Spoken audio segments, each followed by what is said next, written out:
دوستو، فرشتے اللہ تعالیٰ کی ایسی مخلوق ہیں جو اس کا پیغام اس کے منتخب کردہ بندوں تک پہنچانے کا کام کرتے ہیں۔ یہ ایسی مخلوق ہے جسے عام آدمی نہیں دیکھ سکتا۔ یوں تو اللہ تعالیٰ نے بے شمار فرشتوں کو پیدا کیا ہے، مگر حضرت جبرائیل علیہ السلام اور حضرت میکائیل علیہ السلام فرشتوں میں اعلیٰ درجے پر ہیں۔ مگر دوستو، ہم اپنی آج کی ویڈیو میں حضرت اسرافیل علیہ السلام کے بارے میں بات کریں گے کہ یہ کون ہیں، ان کے ذمہ کام کیا ہے، آپ کی پیدائش کے پیچھے کون سا راز چھپا ہوا ہے، اللہ تعالیٰ نے حضرت اسرافیل علیہ السلام کے آنسوؤں کو گرنے سے کیوں روکا ہوا ہے، اگر غلطی سے ان کا آنسو زمین پر گر گیا تو کیا ہوگا۔ دوستو، یہ ویڈیو بہت ہی معلوماتی ہے، اس لیے ویڈیو کو آخر تک ضرور دیکھیے گا۔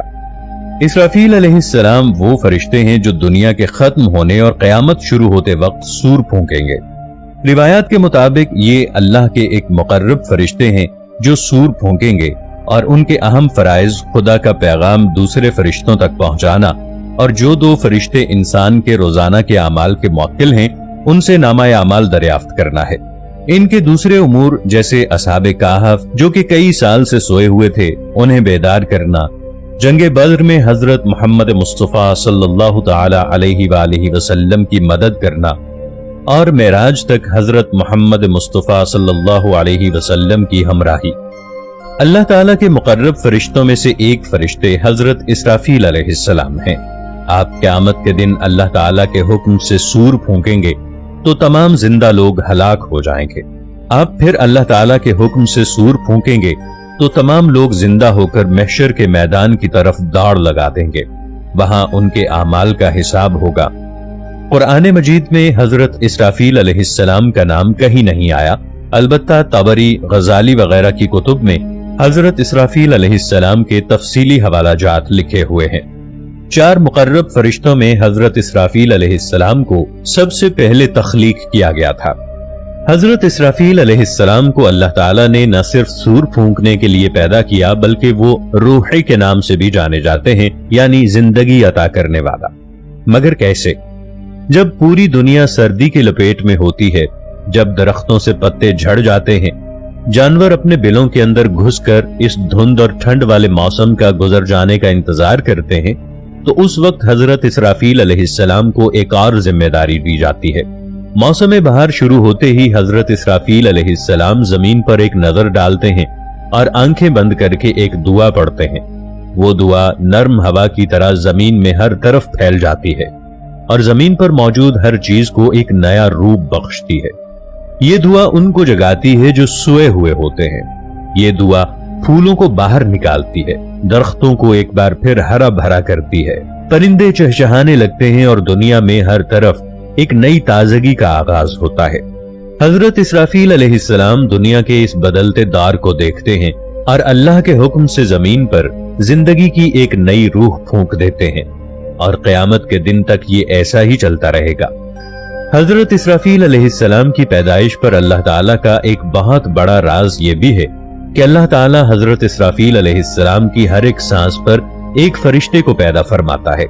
یہ فرشتے قیامت تک اللہ تعالیٰ کی حمد و ثنا و تسبیح بیان کرتے رہیں گے۔ حضرت اسرافیل علیہ السلام ہر روز 3 مرتبہ جہنم کی طرف دیکھتے ہیں، وہاں وہ جہنمیوں کے دردناک عذاب کا نظارہ دیکھتے ہیں۔ اس عذاب کو دیکھ کر دکھ اور پریشانی سے ان کی آنکھ سے آنسو نکلتے ہیں۔ ان آنسوؤں میں دنیا کا تمام غم چھپا ہوتا ہے۔ اگر حضرت اسرافیل علیہ السلام کی آنکھ سے ایک قطرہ بھی زمین پر گرا تو یہ دنیا حضرت نوح علیہ السلام کے طوفان کی طرح ایک اور طوفان کا سامنا کرے گی جو زمین پر موجود ہر پہاڑ اور ہر انسان کو بہا کر لے جائے گا، مگر اللہ کے حکم سے وہ آنسو زمین پر نہیں گرتے، اسی لیے زمین کا توازن برابر ہے اور یہاں زندگی اسی طرح چل رہی ہے۔ حضرت اسرافیل علیہ السلام بھی باقی مخلوقات کی طرح موت کی نیند سوئیں گے۔ انسانوں کی تخلیق کے بعد اللہ تعالیٰ نے سور کو پیدا فرمایا اور اسے حضرت اسرافیل علیہ السلام کو سونپ دیا۔ تو اب حضرت اسرافیل علیہ السلام نے اس سور کو اپنے منہ میں پکڑا اور اپنی نظر اللہ تعالیٰ کے عرش کی طرف کر لی۔